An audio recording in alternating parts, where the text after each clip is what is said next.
이 주일학교에서 유치부 과정을 마치고 유초등부로, 또 유초등부 과정을 마치고 중고등부로, 또 중고등부 과정을 마치고 청년부로 올라가는 우리 주일학교 학생들이 한 단계씩 성장하는 것을 보면서 우리 주일학교 학생들뿐만 아니라 작년에 성도님들 모두도 해가 바뀌었는데 해가 갈수록 우리 주일학생들과 우리 성도님들 모두 저를 포함해서 더 믿음이 성숙해지고 영적으로 성장하는 은혜를 하나님께서 주시기를 원합니다.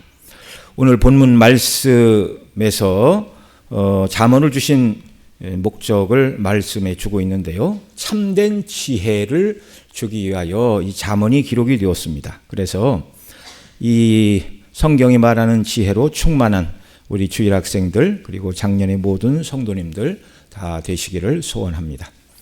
오늘 본문 1절에 보면 다윗의 아들 이스라엘 왕 솔로몬의 잠언이라 이렇게 말하고 있는데요. 히브리어로 잠언이라는 말은 미슐레 쉘로모라는 말로서 솔로몬의 잠언이라는 말입니다. 이 잠언이라는 말은 이제 히브리어로 마샬이라는 단어인데요. 이 말은 이제 비교, 비유라는 말로서 비유로 주어지는 진리의 간결한 교훈들, 이제 그런 의미입니다. 그러니까 짧은 글귀에 교훈을 담아서 가르치는 것, 이런 것들이 이제 잠언이라 그런 말이죠. 이를테면 이런 거예요. 우리말에도 아버지를 닮은 아들이라고 말할 때 부전자전, 이제 그런 말을 쓰지요. 유대인들도 마찬가지입니다. 에스겔 16장 44절에 보면 속담을 말하는 자마다 내게 대하여 속담을 말하기를 어머니가 그러하면 딸도 그러하다 하리라. 여기 이제 모전 여전을 말하고 있는데요. 이 말씀은 이제 에스겔 선지자가 이스라엘을 비유하되 참 남편이신 하나님을 버린 여인이었다. 너희들의 조상이 참 남편이신 여호와를 버린 여인이었다. 너희 조상 때부터 여호와를 버렸는데 그들의 후손인 당시 백성들도 여호와를 떠났다는 것을 말하면서 너희의 조상들 그 어미가 남편을 버린 것 같이 그의 딸들인 너희도 지금 여호와를 버리는구나. 그런 의미에서 책망하면서 어머니가 그러하면 딸도 그러하다라는 이제 당시 속담을 인용을 하고 있는 것입니다. 이렇게 짧은 글귀 속에 교훈을 담아 비유적으로 말하는 것이 잠언이라는 말입니다. 성경 중에 이 잠언서에 기록된 잠언들 대다수는 솔로몬이 쓴 것이지만 솔로몬 외에 다른 저자들도 있습니다. 바로 잠언 30장은 아굴이 쓴 아굴의 기도라고 부제가 붙어 있고요. 잠언 31장은 느무엘 왕이 쓴 것이다 이렇게 말하는데 이 느무엘 왕이 정확히 누구를 말하는지는 알기는 어렵습니다. 또 잠언 25장에서 30장까지는 솔로몬의 잠언이나 히스기야 왕의 신하들이 편집한 것이라고 잠언 25장 1절에서 밝히고 있습니다. 그러니까 열왕기상 4장 32절에 보면 이런 말씀이 있어요. 솔로몬에 대하여 말하기를 그가 잠언 3000가지를 말하였고 그의 노래는 1005편이며 라고 말하고 있는 대로 솔로몬이 3009절 이상 잠언을 썼으나 잠언서에 기록된 솔로몬의 잠언은 809절 정도 됩니다. 그러니까 3000개의 잠언 중에 영적인 교훈을 담고 있어서 성령의 감동으로 기록되어 성경에 실을 만한 잠언은 한 809절 정도 된다. 이런 설명이 가능한 것입니다. 이 잠언서의 전체 주제는 지혜를 다루고 있습니다. 그래서 잠언 3장 15절, 8장 11절에서 지혜가 진주보다 귀하다는 것을 두 번씩이나 말하는데요. 우리 이 말씀 같이 한번 읽습니다. 시작. 지혜는 진주보다 귀하나니 내가 사모하는 모든 것으로도 이에 비교할 수 없도다. 또 8장 11절 대저 지혜는 진주보다 나음으로 원하는 모든 것을 이에 비교할 수 없음이라. 아멘. 진주가 귀하죠. 바꾸면 얼마든지 화폐 가치가 있는 것. 그러니까 이 지혜는 세상의 그 어떤 물질과 존귀한 보물보다도 귀한 것이다. 이렇게 말해지고 있습니다. 그러면 성경이 가르치는 지혜는 무엇일까요? 4가지 또는 5가지로 나누어 볼 수 있습니다. 첫째로 일상적 문제에 대처하는 실제적인 삶의 지혜를 성경은 이제 지혜라 이렇게 말합니다. 출애굽기 28장 3절에 보면 이런 말씀이 있습니다. 같이 읽겠습니다.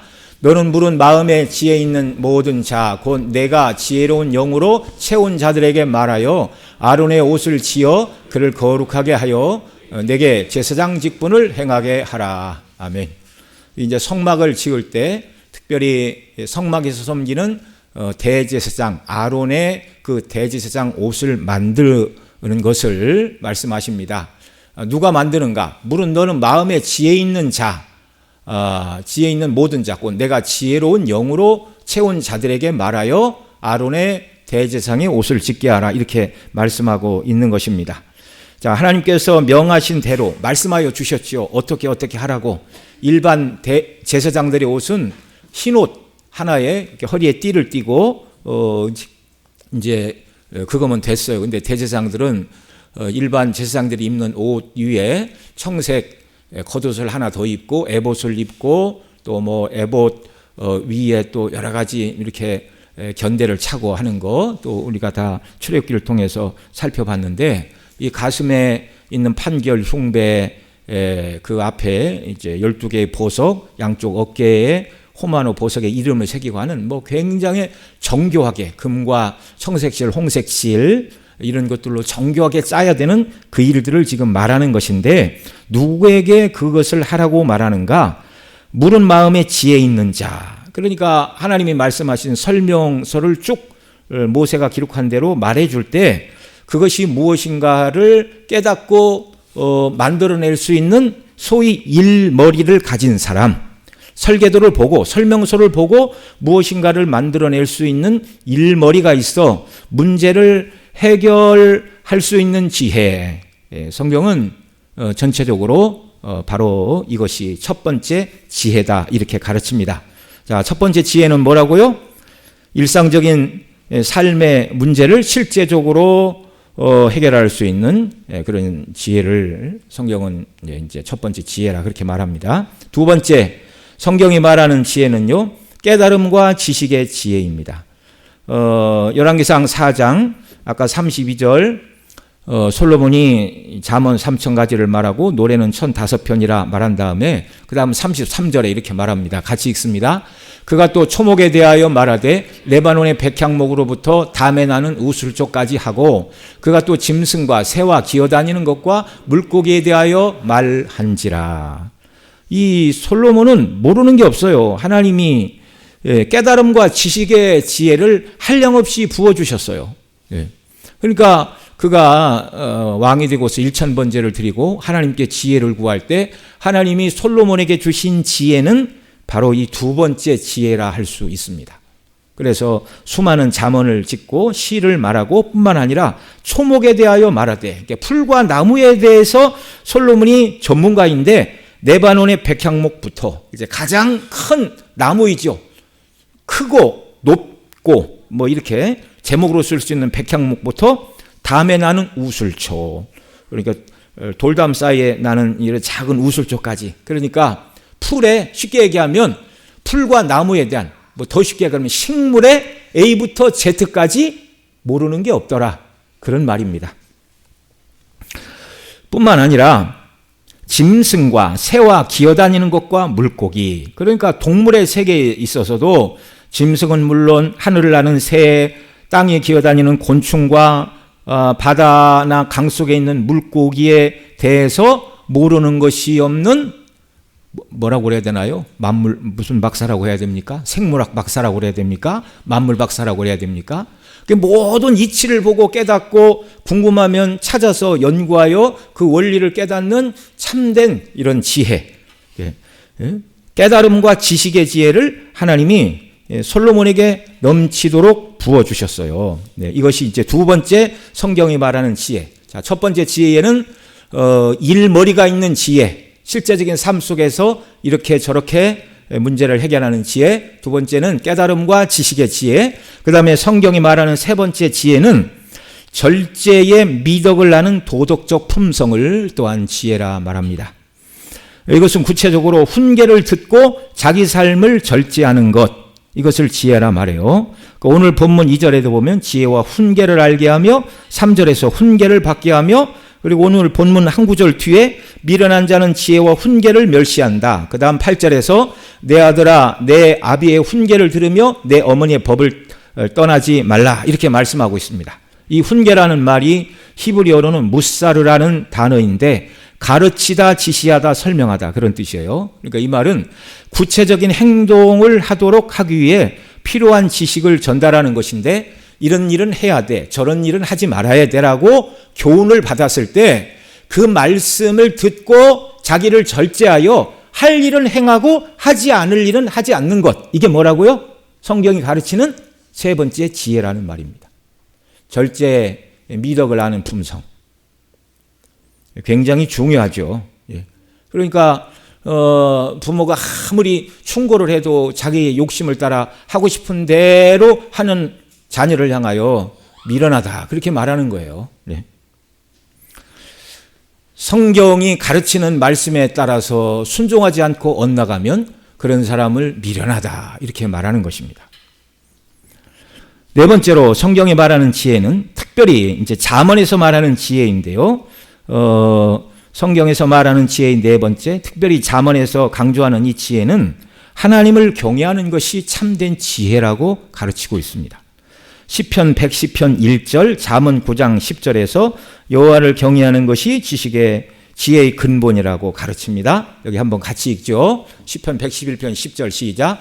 여호와를 경외함이 지혜의 근본이라 그의 계명을 지키는 자는 다 훌륭한 지각을 가진 자이니 여호와를 찬양함이 영원히 계속되리로다. 아멘. 여호와를 경외함이 지혜의 근본이랍니다. 참 지혜는 여호와를 경외하는 것이래요. 잠언 9장 10절도 읽습니다. 시작. 여호와를 경외하는 것이 지혜의 근본이요 거룩하신 자를 아는 것이 명철이니라. 아멘. 그러니까 여호와를 경외하는 것이 지혜라면 반대로 여호와를 경외하지 않는 것은 뭐라고 말할 수 있죠? 지혜의 반대말인 어리석고 미련한 행동이다. 이렇게 말할 수가 있는 것입니다. 자, 이제 정리를 좀 하면서 듣죠. 자, 우리 어린이들 첫 번째 지혜가 뭐라고 그랬어요? 일머리. 두 번째 지혜는 지식과 깨달음. 공부 잘하는 거야. 쉽게 얘기하면 수학 잘 풀고 뭐 책 읽으면 내용 안 잊어버리고 하는 거. 세 번째 지혜가 뭐라고 그랬어요? 네? 뭐라고 그랬어요? 절제할 줄 아는 도덕적 품성. 하나님의 말씀에 행하라는 것은 행하고 하지 말라는 것은 안 하는 것. 그게 지혜다. 세 번째. 네 번째 지혜는 뭐라고요? 이건 쉽죠? 맨날 들어서. 네 번째 지혜는 뭐라고요? 여호와를 경외하는 것. 여호와를 경외하는 것. 자, 그럼 이제 다섯 번째. 제가 앞서 성경이 말하는 지혜는 네 가지 또는 다섯 가지라고 말씀을 드렸는데 왜 네 가지 또는 다섯 가지라고 말씀을 드리냐면 여호와를 경외하는 것이 참된 지혜인데 한 가지를 더 말하자면 여호와를 경외하는 참된 지혜의 표상이 성경에 기록되고 있습니다. 그분이 누굴까요? 그리스도. 하나님 아버지를 항상 경외하신 예수 그리스도가 참 지혜이십니다. 그러니까 여호와를 경외하는 게 지혜인데 어떻게 하나님을 경외해야 되는가? 그걸 알려면 누구한테 달려가야 된다고요? 그리스도에게 달려가야 된다고요. 그래서 그리스도를 보고 배우고 그리스도를 닮는 게 진정한 의미의 지혜로운 삶이라는 말입니다. 그래서 지혜가 네 가지 또는 다섯 가지다 이렇게 말씀을 드리는 거예요. 우리 구주 예수님께서도 여기 우리 유초동부 어린이들도 있는데 어린아이로 태어나셔서 성장 과정을 거쳐 어른이 되셨습니다. 누가복음 2장 40절 52절에 보면 예수님께서 어린아이에서 어른으로 성장하실 때의 모습을 두 구절에서 이렇게 말해요. 같이 읽습니다. 먼저 누가복음 2장 40절 시작. 아기가 자라며 강하여지고 지혜가 충만하여 하나님의 은혜가 그의 위에 있더라. 아멘. 그 다음 또 누가복음 2장 52절 같이 읽습니다. 시작. 예수는 지혜와 키가 자라가며 하나님과 사람에게 더 사랑스러워 가시더라. 아멘. 뭐 예수님에게는 앞서 말씀드린 뭐 4가지 지혜를 다 가지고 계십니다. 그분은 죄가 없는 참 사람이에요. 그러니까 누구보다도 사람으로서 지혜로우신 분이었고, 더군다나 하나님의 아들이 사람이 되시지 않았습니까? 하나님은 어떤 분이에요? 전지하신 분이에요. 그러니까 모든 만물을 만드신 그분이 뭐 그분 앞에서 일머리, 지혜와 깨달음 뭐 이런 거 얘기하는 건 신뢰가 되는 얘기입니다. 이해가 되시죠? 네. 또 뭐 도덕적인 품성, 절제하는 도덕적 품성을 예수님 앞에 말할 필요가 없어요. 왜요? 그분은 죄가 없으시고 항상 아버지의 뜻대로만 순종하셨어요. 네.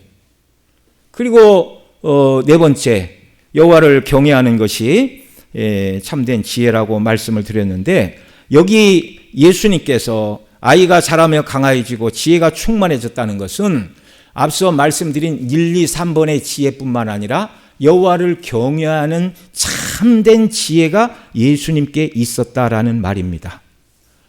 어린아이 때부터 예수님은 하나님의 뜻에 순종하셨어요.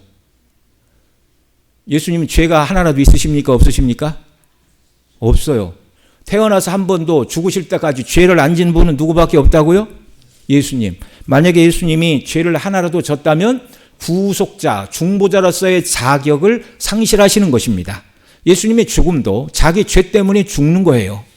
그러니까 예수님은 본래 지각과 총명이 뛰어난 하나님이시고 죄 없는 참 사람이지만, 예수님이 자라시면서 지혜가 충만했다, 그 말은 하나님 아버지를 기쁘시게 하는 순종의 삶을 온전히 사셨다, 그 말이에요. 다른 말로 바꾸면 하나님 마음에 쏙 들었다, 그런 얘기입니다. 우리 정말 사람이 결심한다고 그렇게 되는 일은 아니지만, 우리 어린이들, 학생들뿐만 아니라 우리 작년의 모든 성도님들도 정말 하나님께서 보실 때 내가 기뻐하고 내가 원하는 일을 하려고 정말 네가 발버둥 치며 사는구나, 하나님께서 저와 여러분을 보시고 그렇게 말씀해 주시기를 원합니다. 예. 여러분, 간혹 이렇게 부모들이 이제 일이 바빠서 이제 뭐 맞벌이를 하는 경우 좀 늦게 들어가면, 이제 애들이 좀 머리가 크면 엄마 아빠 늦게 오시니까 우리가 저녁도 차려놓고 설거지도 하고 집안 청소 좀 한번 해볼까? 그런 경우가 더러 있습니까? 없습니까? 없어요. 어느 집에서든지 간혹 한 번씩 있기를 바랍니다. 네. 그러면 이 아이들 마음이 집안 청소 깨끗이 해놓고 뭐 실력은 없지만 이렇게 엄마 아빠 들어오시면 맛있게 식사하시라고 준비를 하고 있을 때 이 아이들의 마음이 어떻겠어요? 부모님이 빨리 오기를 기다립니까? 천천히 오기를 기다릴까요? 빨리 오기를 기다리죠. 빨리 오기를. 예. 빨리 오기를. 예. 이렇게 또 이렇게 아버지가 또 늦게 들어가면 이제 집에 이렇게 광고판에다가 아버지 고생하셨습니다. 아버지 사랑합니다. 저는 피곤해서 자겠습니다. 뭐 이렇게 한마디만 써놔도. 네. 여러분, 예수님은 참으로 지혜로우셨어요. 하나님 아버지를 사랑하셨고 죄는 하나도 없고, 정말 하나님의 기쁨이 되는 일을 위해서 저와 여러분이 해야 될 일생에 아버지의 뜻을 따라 모든 율법에 완전히 순종하신 분, 그게 뭐라고요? 진정한 지혜라고요. 진정한 지혜라고요. 여러분, 앞서 부모를 대신해서 청소 다 해놓고 음식 준비하고 이렇게 자녀가 기다려서 이제 부모가 와서 보면 그 마음이 어떨까요? 감성이 이렇게 충만한 어머니들은 이제 눈물이 날 수도 있습니다. 아이고, 이렇게 컸다니, 이렇게 컸다니. 네. 그리고 뭐 맛이 있든지 없든지, 아이고 고생했다, 맛있다 그러고 맛있게 잘 먹겠죠. 네. 여러분, 우리가 하나님께서 기뻐하시고 원하시는 일들을 잘 감당하기 위하여 수고하고 애쓸 때 하나님께서 우리를 보실까요? 안 보실까요? 다 보십니다. 다 보십니다. 여러분, 집에서 부모를 기쁘시게 하는 심정으로 부모를 잘 섬기고 살아야 될 뿐만 아니라 우리의 일생의 삶 속에서 하나님이 나를 보신다라는 이 하나님의 면전 앞에 내가 살고 있다는 이 의식, 이게 종교개혁자들은 유식한 말로 코람데오라고 그랬어요. 하나님 앞에서. 네. 이 코람데오의 정신을 가지고 살아갈 때 하나님이 어떻게 하십니까? 기뻐하십니다.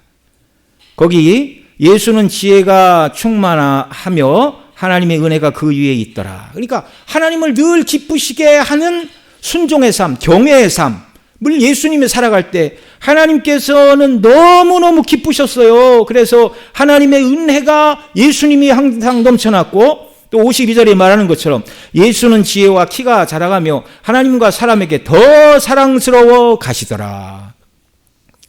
하나님 뜻대로 순종하니 부모 보기에 얼마나 사랑스럽습니까? 그러나 하나님 보시기에도 사랑스러웠어요. 왜요? 지혜롭게 사셨기 때문에. 자, 지혜롭게 사셨기 때문에 그럼 여러분이 이제 쉬운 말로 바꿔서 한번 말씀해 주시기 바랍니다. 예수님은 지혜롭게 사셨습니다. 예수님은 하나님을 경외하며 사셨습니다. 순종하며 사셨습니다. 그것이 하나님의 은혜가 예수님에게 넘치는 비결이었고 하나님에게 더 사랑스러워 가시는 이유였어요.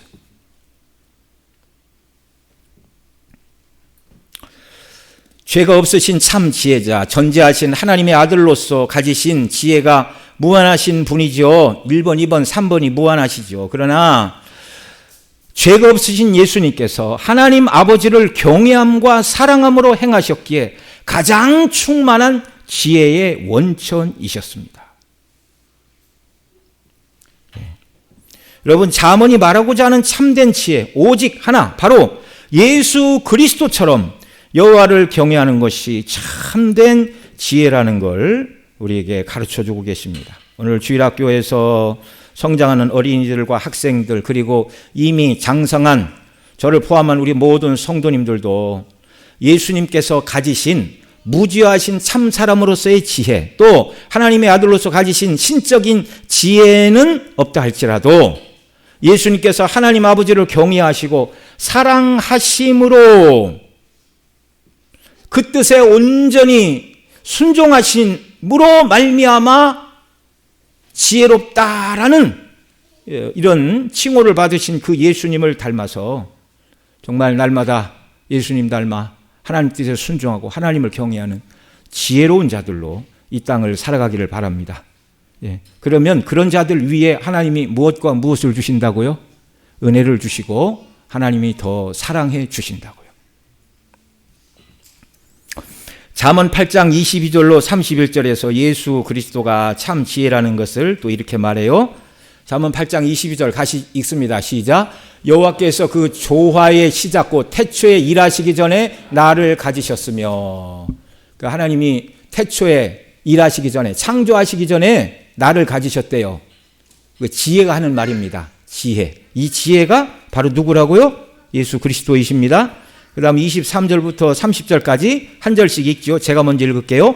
만세 전부터 태초에 땅이 생기기 전부터 내가 세움을 받았나니 아직 바다가 생기지 아니하였고 큰 샘들이 있기 전에 내가 이미 났으며 산이 세워지기 전에 언덕이 생겨지기 전에 내가 이미 났으니 하나님이 아직 땅도 들도 세상 진토의 근원도 짓지 아니하셨을 때라. 그가 하늘을 지으시며 궁창을 해면에 두르실 때 내가 거기 있었고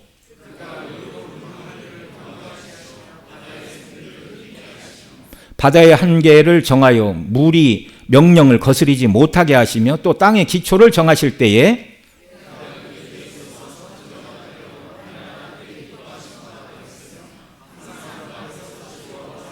네, 거기 보세요. 30절. 내가 그의 곁에, 하나님 곁에 있어서 날마다 뭐가 되었다고요? 창조자가 되어 날마다 그의 기뻐하신 바가 되어, 하나님이 기뻐하시는 대로 창조자가 되어 하나님이 원하신 대로 모든 일을 다 이루셨다는 말입니다. 이 지혜가 누구라고요? 예수 그리스도. 예수 그리스도. 지혜이신 예수님께서는 아버지 하나님께서 계획하신 대로 창조를 이루셨어요. 그래서 이 땅에 오시기 전부터 하나님 아버지께서는 그 아들을 보실 때마다 너무너무 좋으셨어요. 성경이잖아요. 두 사람이 의합지 않고 어찌 동행할 수 있느냐. 삼위 하나님 사이에는 완전한 연합과 사랑과 일치의 관계가 있었습니다. 경륜적 질서에 따라서 아버지 하나님, 아들 하나님, 성령 하나님 이렇게 부르죠. 이 삼위 간에 무슨 무슨 차이나 이렇게 순서가 있고 그런 건 아니에요. 경륜적 질서, 아버지, 아들, 성령 이렇게 계시지만 이 삼위 하나님은 하나이셨는데 아버지 하나님은 아들을 사랑하셨고 아들 하나님은 아버지 하나님을 사랑하사 아버지의 뜻에 따라 완전히 자기 자신을 들여 그 일을 이루시는 일을 감당하신 지혜이신 예수님. 똑똑하고 머리가 좋아서 지혜라고 말하는 것일 뿐만 아니라 하나님의 뜻에 완전히 조화로운 일을 감당하셨기 때문에 또한 예수 그리스도가 참 지혜이시다. 이 땅에 오시기 전부터. 그 다음 31절에 이렇게 말합니다. 사람이 거처할 땅에서 즐거워하며 인자를 기뻐하였느니라. 모든 만물과 사람을 하나님이 원하시는 대로 창조하신 지혜이신 예수님께서 그 지으신 모든 일들을 아버지 하나님과 함께 기뻐하셨다.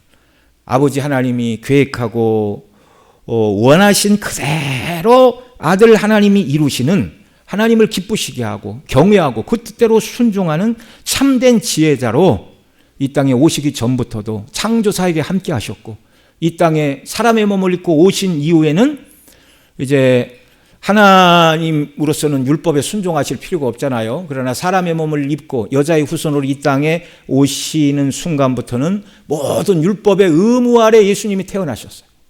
하나님이 원하시는 모든 율법의 요구, 우리가 지켜야 될 요구를 다 지키시고 순종하심으로 말미암아 지혜로운 그분이 행함으로 말미암아 여호와를 경외하는 그 경외함으로 말미암아 참된 지혜자가 되셨고 하나님 아버지를 만족하게 하셨습니다. 참 지혜이신 여호와를 경외하는 것, 참 지혜이신 예수님을 닮고 따라서 하나님의 뜻에 온전히 순종하는 것이 여러분 지혜인 것을 마음에 새기고 오늘 2절 이하에 있는 말씀들을 이제 간략하게 살펴봅니다. 오늘 본문 2절 같이 읽죠. 시작. 이는 지혜와 훈계를 알게 하며 명철의 말씀을 깨닫게 하며. 여기 세 가지를 말하지요. 지혜, 훈계, 명철. 지혜는 하나님을 경외하고 온전히 하나님의 뜻대로 행하신 예수님 안에 거하는 삶이 지혜이죠. 잠언을 주신 목적이 바로 지혜롭게 하나님을 경외하는 삶이 되게 하는 것이고 또 그렇게 살아갈 때 훈계를 받게 되는데 이 훈계는 앞서 몇 번째 지혜라고 그랬죠? 세 번째 도덕적 품성. 하지 말라는 건 하지 않고 행하라는 것은 행하라는 도덕적 품성이라고 말씀을 드렸어요. 또 잠언을 주신 목적 하나님을 경외함으로 살아갈 때 또한 명철이다 이렇게 말해요. 명철이란 말은 히브리어로 비나라는 단어인데 이해하다, 명확하게 하다라는 그런 뜻입니다. 하나님을 경외함으로 모든 사물과 사람을 보고 그렇게 사물과 사람을 보고 그 목적이 무엇인가를 명확하게 알고 행하는 것. 이게 명철입니다. 이게 명철. 예. 그래야 이걸 바르게 이해할 때 인생을 바르게 살아갈 수 있어요. 목적이 무엇인가? 인생의 목적이 무엇인가? 이걸 잘 아는 것. 예. 그게 명철한 사람입니다. 칼의 용도가 무언가 잘 아는 사람. 네. 연필 깎는 칼로는 연필만 깎아야 되는 것이죠. 주방에서 과일 깎는 칼로는 이제 과일만 깎아야 됩니다. 이제 그 칼로 이제 뼈를 자르고 그러면 이제 이가 다 나가는 거예요. 예, 용도에 맞게 그 쓰임새를 잘 알고 바르게 활용하는 것, 그게 명철이다 이렇게 말합니다. 그 다음 또 3절 또 같이 읽습니다. 시작. 지혜롭게 공의롭게 정의롭게 정직하게 행할 일에 대하여 훈계를 받으며. 잠언을 주신 목적이에요. 잠언을 주신 목적은 바로 지혜로운 사람, 하나님을 경외하는 사람으로 만드는 것인데 하나님을 경외함으로 살아가게 될 때 공의와 정의와 정직한 삶을 살아갈 수 있다 이렇게 말하고 있습니다. 우리 자라나는 우리 학생들 하나님을 경외함으로 살아감으로 말미암아 우리 여러분들이 어른이 되어서 행하는 모든 일에 공의와 정의와 정직함이 넘쳐나는 복된 하나님의 사람들이 다 되시기를 바랍니다. 큰 비전과 뜻을 품어야 돼요. 여러분 자신은 아시는 바와 같이 노예 제도를 처음 폐지한 나라는 영국입니다. 근데 이 일을 누가 했어요? 하나님을 경외하는 윌리엄 율퍼피스 의원이 평생을 통하여 이룬 업적이에요. 여러분 이게 그 영국에도 노예를 둔 사람이 많잖아요. 노예를 해방하는 게 좋습니다. 우리 집에 노예가 하나도 없을 때는 그렇게 하면 좋지. 그런데 그 노예가 열심히 일을 해방하면 이제 어떻게 해요? 이제 돈 주고 써야 되잖아요. 네? 그게 이권과 경제성과 편리성이 담긴 일인데 노예 제도가 그렇게 한꺼번에 없어질 수가 있겠습니까? 얼마나 기도하고 얼마나 사람들을 만나서 설득하고 얼마나 하나님의 뜻대로 애를 쓰지 않으면 이런 일이 불가능한 거예요. 하나님을 경외함으로 온전히 살아갈 때 공의와 정의와 정직함을 이 땅에 실현한 그런 신실한 하나님의 사람들이 많이 있었습니다. 여러분, 복음이 들어간 곳마다 여성들의 인권이 높아졌고 어린아이들이 존중을 받았고 어려운 형편의 사람들에게 도움의 손길이 펼쳐진 것은 자명한 일입니다. 한국에 기독교가 들어오고 선교사들이 들어오면서 고아원이 생겼고 병원이 생겼고 학교가 생겼고 이건 한국 근대사에서 아무도 부인할 수가 없는 일이에요. 아무도 부인할 수가 없는 일이에요. 어느 누구도 어느 종교도 하지 못한 일이었습니다. 한글, 세종대왕님께서 만든 한글을 보급하는 데 가장 결정적인 공헌을 한 것도 교회입니다.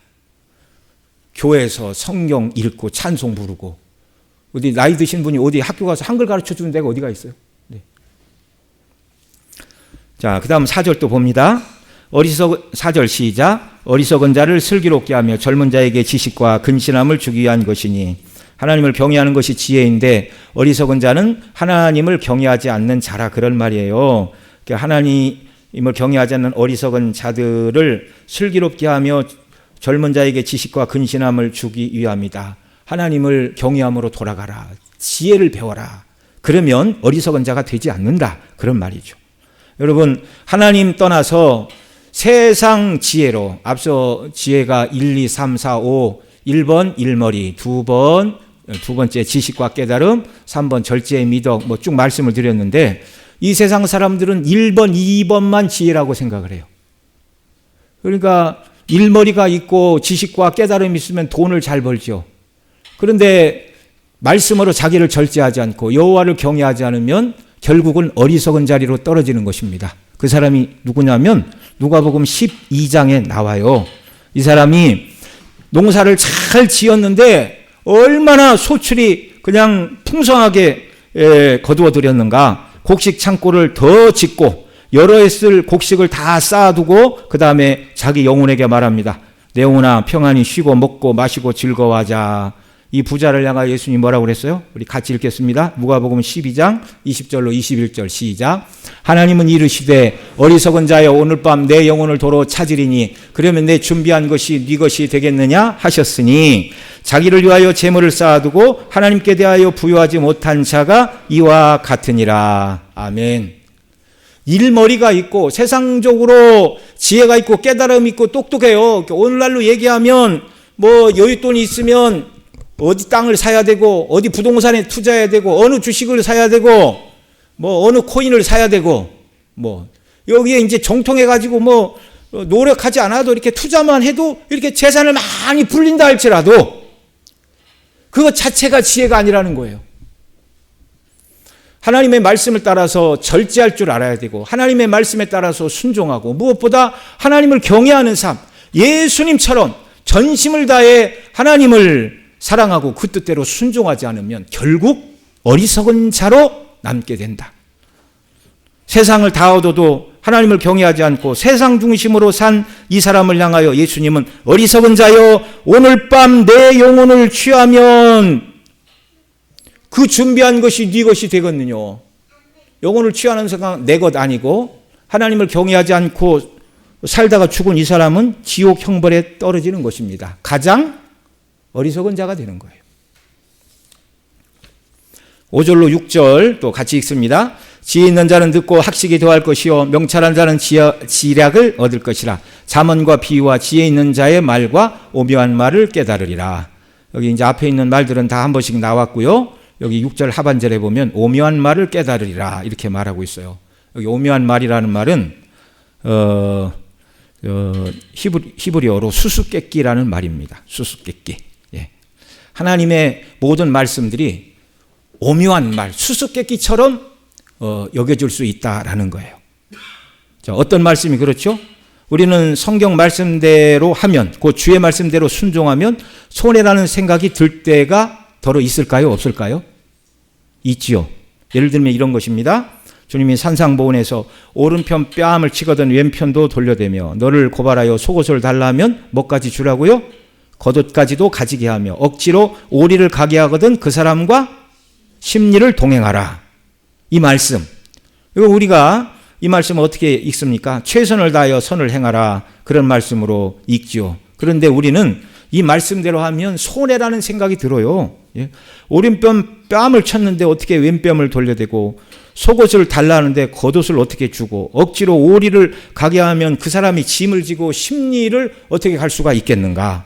그건 손해다. 그런데 하나님을 경외함으로 하나님 아버지의 뜻에 온전히 충성하시어 아버지 하나님의 뜻을 성취하기 위하여 십자가를 지신 예수님을 기억하고 그 삶에 우리가 참여하게 될 때 결국 우리의 삶이 진정으로 복되고 행복한 삶이 되게 하신다는 것을 깨달아라. 그게 오묘한 말씀이에요. 수수께끼 같은. 내 머리는 풀 수 없지만 말씀대로 순종해 보면 이건 내 본성에는 어울리지 않는 말이지만 하나님 말씀대로 순종했더니 하나님이 정말 이런 은혜를 주시는군요. 이렇게 고백하게 된다는 말입니다. 여러분, 예수님은 십자가에서 죽으셨어요. 미련한 일이죠. 겉으로 보면. 그런데 예수님 죽고 부활 못하고 그냥 억울한 죽음으로 끝나고 우리에게 아무 유익도 안 준 그런 죽음이 아니라 예수님은 죽으셨으나 다시 부활하셨고 승천하셨고 그 예수님이 이루신 의를 믿는 우리를 의롭다 하시고 죄 없다 하시고 자녀 삼으시는 완전한 구원을 이루셨을 뿐만 아니라 그 예수님은요, 죽으신 후에 부활 승천하시어 보좌 우편에 만왕의 왕으로 등극하셨고 정말 아버지 하나님께서 모든 무릎을 예수님 발 아래 꿇게 하셨고 가장 존귀한 분으로 높이 세워주셨습니다. 우리 예수님이 아버지의 뜻대로 온전히 순종할 때 매맞고 멸시를 당하고 침뱉음을 당하고 고난을 당하고 죽어 손해를 보는 것 같았지만 결국 복이 되게 하시는 하나님이십니다. 그러니 하나님 말씀대로 순종하면 손해가 날 수도 있어 이런 생각을 다 버리고 말씀대로 순종하면 인생의 모든 비밀의 수수께끼가 말씀대로 순종하는 자에게 하나님이 은혜를 주시고 더 사랑하여 주시고 정말 얼굴빛을 비추어 주시고 이 땅에서도 기쁨으로 주님과 동행하며 사는 은혜를 주시는구나. 이걸 깨달아 알게 하시는 줄로 믿습니다. 정말 이 자리에 함께 예배드리는 우리 어린이들 꼭 마음에 새기세요. 자, 한번 복습해 봅시다. 첫 번째 지혜는 뭐라고요? 일머리. 두 번째 지혜는 깨달음과 지식. 세 번째 지혜는 뭐라고요? 말씀에 따라 절제하는 삶. 그러니까 하지 말라는 거 안 하는 거예요. 네 번째는 지혜가 뭐라고요? 여호와를 경외하는 것. 다섯 번째 지혜는 뭐예요? 참으로 하나님을 경외하신 예수님을 닮고 예수님 안에 거하는 것. 1번, 2번은 조금 부족해도 괜찮아요. 모든 사람이 다 IQ 3자리는 아닙니다.